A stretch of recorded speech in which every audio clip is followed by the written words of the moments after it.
Hi you guys, good morning. I am back. This is not 100% a spiritual video. I mean, it kind of is because these things affect your energy, of course. But I still wanted to talk to you guys about the one thing that will make a narcissist unravel. And it's something that will make them irate. And honestly, just you will come to see the worst of them with this. It's kind of like their kryptonite, right? And that is going to be boundaries. And I know that sounds very cut and dry, but this is one reason that narcissists typically go after people who are quote-unquote unevolved empaths, right? And the reason I say that is because an unevolved empath is going to have very weak boundaries. Maybe they don't, and that's not always their fault. Sometimes it's out of our control. Sometimes we just don't have the knowledge. You know, for example, I was an empath, or I was born an empath, and I did not really understand that until I got into therapy when I was about 16 or 17. And my therapist, of all people, was actually the one that explained, that I was an empath and an HSP, a highly sensitive person. So the first 16 years of my life, I was feeling all these things, and a lot of it had to do with me being a medium, but I just didn't have the knowledge. And without understanding who and what you are, how can you protect it, right? But anyway, an unevolved empath is going to have very weak boundaries, if they have any at all, because they are going to be very people-pleasing, because they can pick up on other people's emotions, and they don't want anyone to be uncomfortable. And a narcissist will go after an unevolved empath because the narcissist is able to have 100% control in this type of relationship dynamic, which is ultimately what they want.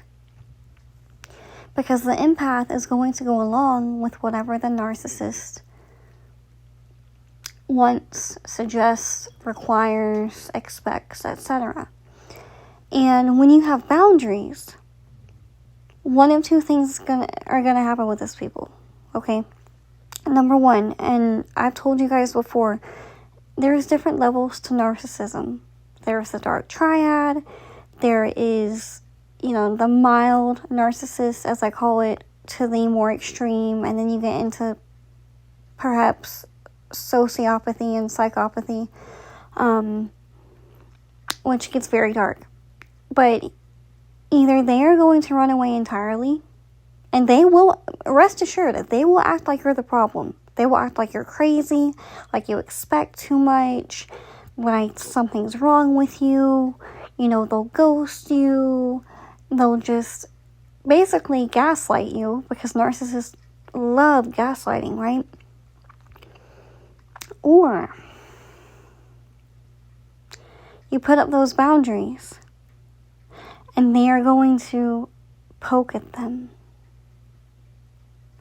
They are going to push them and push them and push them. And this is kind of where spirituality comes in, because you have to have that sovereignty within you to say no, you're not going to take this from me. I'm not going to give this to you. I'm not going to do this for you. You will not talk to me that way. You will not treat me that way, etc. And there's different spiritual tools that we can use to kind of strengthen that. The root chakra in particular is all about boundaries. That's one of the components of it. That is what makes us feel safe, because when we enforce our boundaries, that is going to create self-trust. And the more that we feel that we can trust ourselves, the more confident that we're going to be, and the more comfortable we're going to be within ourselves. And we're just going to be overall happier and more self-assured and all of that. They will be relentless, some of them. But again, to a certain extent, boundaries are like the kryptonite because it creates a barrier between you and the narcissist. And I would not recommend, like, saying the words, "This is my boundary." You don't have to say all that, my love. You just say, "No, you will not talk to me that way. I'm not going to entertain this conversation with you because you're treating me like mierda, like crap. I don't want that in my life," etc.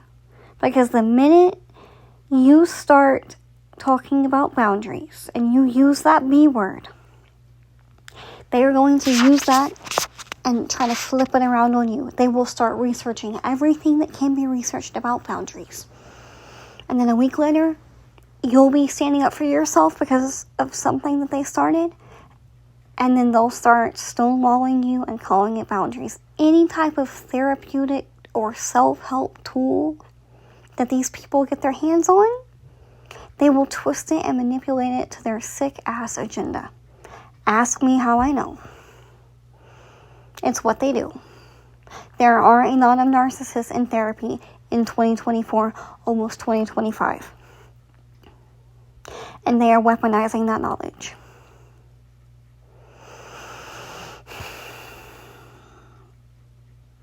Because these low-level,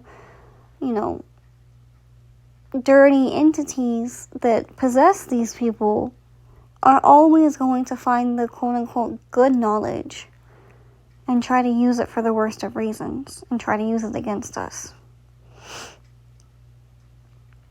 But boundaries are in their kryptonite because it creates a barrier. And when you set a boundary like that, even if it's saying, "No, you will not talk to me that way. I'm not going to sit here and deal with this shit," there's also a spiritual barrier that goes up because you are speaking that into existence. You see what I'm saying? But you have to stand by that. If you say, "I'm not going to deal with this, I don't like this," and they keep going, there has to be consequences. You have to walk away from them, and you gotta shut it down. If someone is habitually trying to cross your boundary, you gotta let it go. You gotta remove yourself. And if the situation is so bad where you can't do that and they are continuously crossing your boundaries, then, it might be a good time to look for outside help. But we're trying to kind of prevent it from getting that bad, right? And I have to cover my behind and say, use common sense because boundaries will make a narcissist very angry.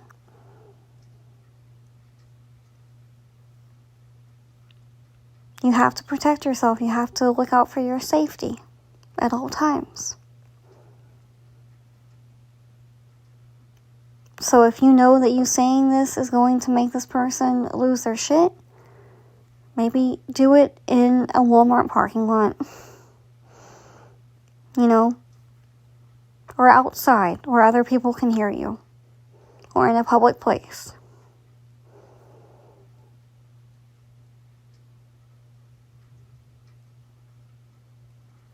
Okay? And always keep your friends and family in the loop. Chances are these narcissists will try to isolate you guys. They love doing that because they, deep down, these people know that they're fucked up. They know. They hate themselves. Narcissists hate themselves. That is why they have to go so far to the other end of the spectrum and create all these smoke and mirrors. That's what all the love bombing is in the beginning, you guys. It's a distraction to bamboozle you. So that when that mask starts to come off, you're going to gaslight yourself and say, "Oh no, wait. They can't be this bad person that they're seeming like in this moment because in the past, they showered me with gifts or they showered me with love and compliments and fancy trips and, amazing prince or princess treatment, blah, blah, blah. So there's no way that they can do that and be this piece of shit that they're being right now. I must be doing something wrong. Do you see where the mind fuck is? Boundaries. Do not gaslight yourself. Okay? That's my little message for today. I love y'all very much. If you would like to book a session with me or a spiritual reading or anything like that, you can click the link in my description and I'll take care of you and connect with you one-on-one. But until next time, I love you very much, okay?